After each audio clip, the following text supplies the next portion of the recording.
Class 7 पाठ 4 मुगल साम्राज्य। मुगल दो महान शासकों का वंशज था।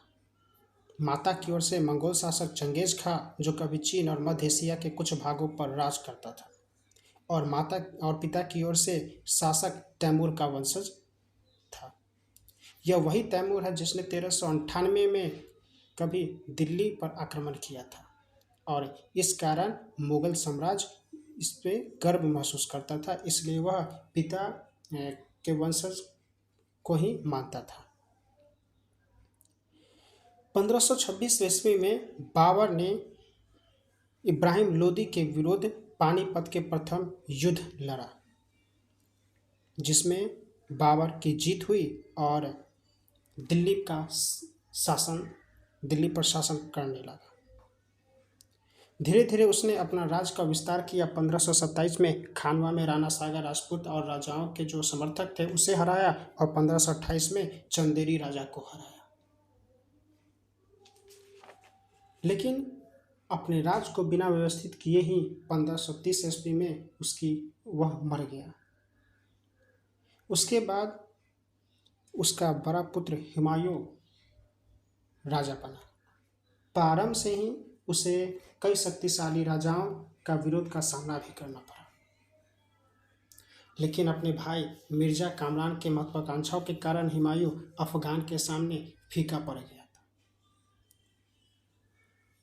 उस समय बिहार पर एक अफगानी जो नुहानी था उसका शासन था, जबकि सासाराम में शेर शाह का हुकूमत था।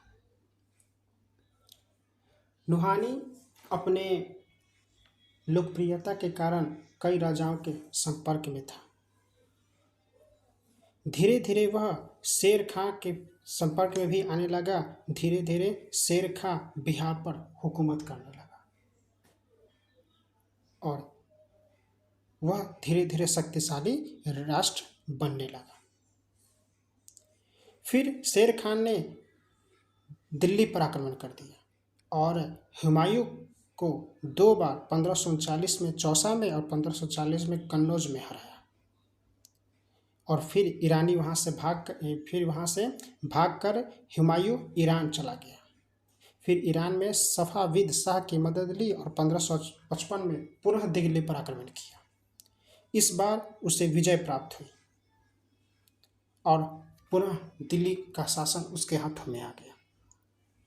लेकिन संयोगवश अगले वर्ष इमारत दुर्घटना में उसकी मृत्यु हो गई। जब उसकी मृत्यु हुई तो उसका पुत्र अकबर, जो मात्र 13 वर्ष का था, वह सम्राट बना, और उसका संरक्षक बैरम खान बना। 1568 में सिसोदियों की राजधानी चित्तौड़ और 1569 में रणथौर पर वह कब्जा किया। 1570 और 85 के मध्य में बहुत सारे सैनिक अभियान भी उसने किया। धीरे धीरे वह गुजरात को जीता, बिहार, बंगाल, उड़ीसा, इन सबों पर धीरे धीरे हुकूमत उसका बढ़ा। उसने सफ़ाविदों को हराकर कंधार पर कब्जा कर लिया, कश्मीर को भी जोड़ लिया, काबुल, बरार, खानदेश, अहमदनगर पर भी कब्जा कर लिया। वह अपने राजकुमार सलीम को अपनी बागडोर दी, जो कुछ समय तो लड़खड़ाया, लेकिन उसने उस कमान को संभाल लिया। फिर शासन शुरू हुआ इस सलीम का, जिसका नाम जहांगीर भी था। जहांगीर का समय काल 1605 से 1627 ईस्वी माना जाता है।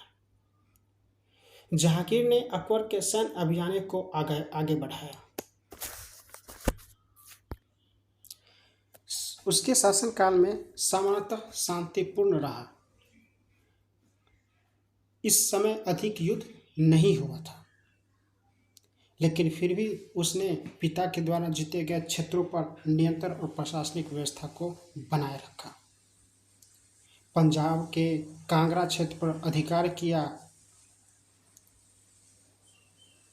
जहांगीर के लिए सबसे दुखद रहा कंधार का मुगलों के हाथ से निकल जाना। अंत वर्षों में जहांगीर का पुत्र खुर्रम, जो शाहजहां कहलाया, उसने अपने पिता के विरोध ही विद्रोह शुरू कर दिया, जिसके कारण जहांगीर की पत्नी नूरजहां शाहजहां को हंसिए पर धकेलने का प्रयास किया, जो असफल रहा। बाद में शाहजहां बादशाह बना। शाहजहां अहमदनगर के ओरछा पर कब्जा किया, पर बल्ख जो है उस पर कब्जा करने में असफल रहा। 1657 में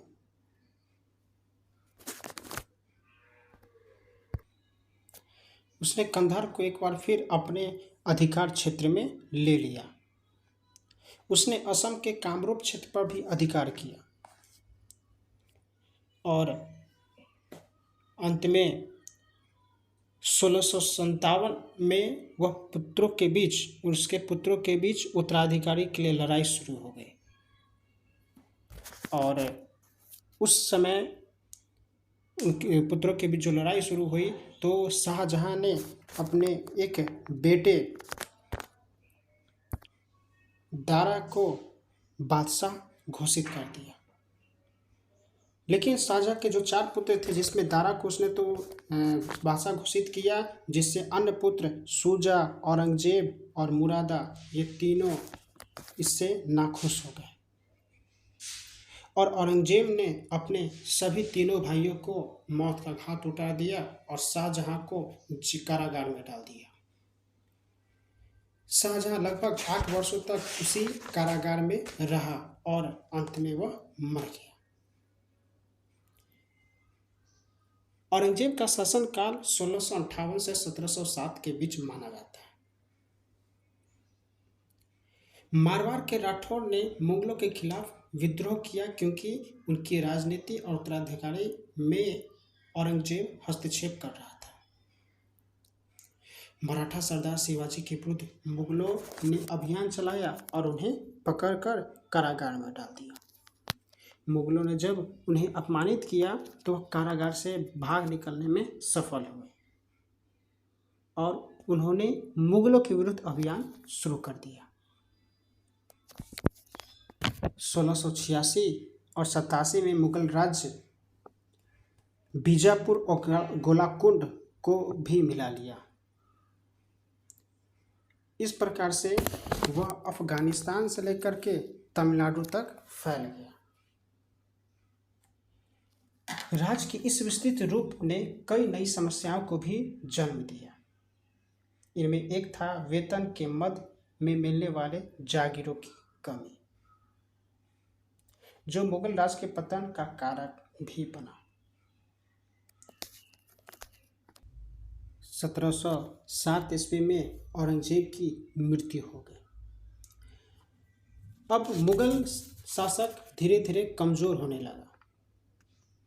औरंगजेब के बाद उनके पुत्रों के बीच बादशाह के लिए अब युद्ध छिड़ गया, लेकिन बहादुर शाह जफर प्रथम शासक बना। 1739 में ईरान शासक नादिर शाह दिल्ली पर आक्रमण किया और काफ़ी मात्रा में धन दौलत, सोना चांदी को लूट लिया। उसके बाद नादिर शाह के बाद अफगान सरदार अहमद अब्दाली ने भी कई आक्रमण किया। इसने मुगलों के साथ साथ प्रमुख भारतीय शक्ति मराठों को भी कमजोर किया। मुगल साम्राज्य किसी तरह से तो 1857 तक बना रहा, लेकिन इसकी इतनी शक्ति नए क्षेत्रीय राज्यों में विभक्त हो गई और इस प्रकार मुगल साम्राज्य का पतन हो गया।